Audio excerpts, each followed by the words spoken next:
go! Choke points. Let's go! Those hit and run messages you see on the state reader boards. Let's find out what they're about. Here's Chris. And many of you may have been just like me who'd forgotten that the state had actually launched hit and run alerts about a year ago until I saw one 2 weeks ago. I was driving into Spokane on I-90 Thursday, September 6th, is the afternoon, and all the WashDOT reader boards over the freeway, basically from the airport all the way in and almost over to Liberty Lake, were featuring a hit and run alert, asking drivers to watch out for a specific car that had taken off from a pretty significant local crash.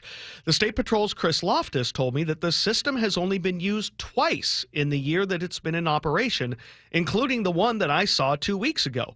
The suspect in the first case wasn't found with public's help. The suspect in that Spokane one, though, was found by a person who recognized the car from the information. It's a little bit early in the game to know how effective it's going to be over time.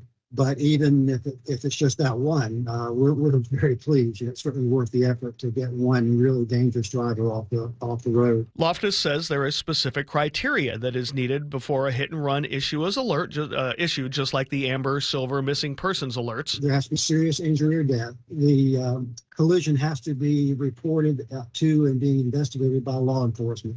Law enforcement then asks us to put out the alert. And then the last one is probably the key one. We have to have enough descriptive information to really help the public help us.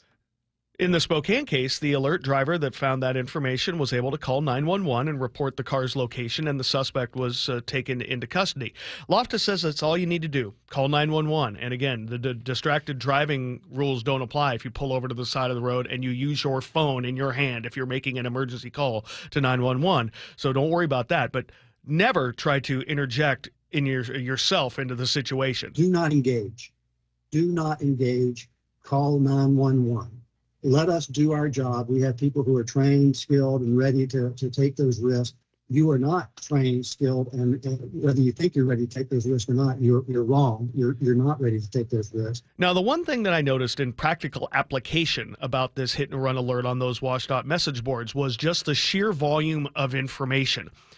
It took me more than a few seconds trying to read it all. There was barely any space left of anything on that. All the lines were full. And it took my eyes off the road for me to try to digest that info. And that is something the State Patrol is concerned about. Every time you look away from the road to read a reader board is a moment that you're not looking at the road. We want you to look at the road. And so even that split second can make a difference. So we're very aware that the very focus that we are trying to train the public to have on the road, we can be a part of taking that focus away if you're not careful. Yeah, it kind of distracted me, honestly, because one, I hadn't seen one before, and two, there was just a ton of information on it. My best advice is if you come across this one and you have a passenger, have them try to digest the message, take the information down, because it's a lot to process while you're really supposed to be driving. Now, with only 2 alerts issued in the first year of operation, you might be wondering, well, why do they really need to do this? It doesn't seem like something they're using very often. Well, it was launched because of the year 2022, when there were more than 300 serious hit-and-run crashes across the state, and the legislature thought this might be a good way to track some of those suspects down using the public help, kind of crowdsourcing there.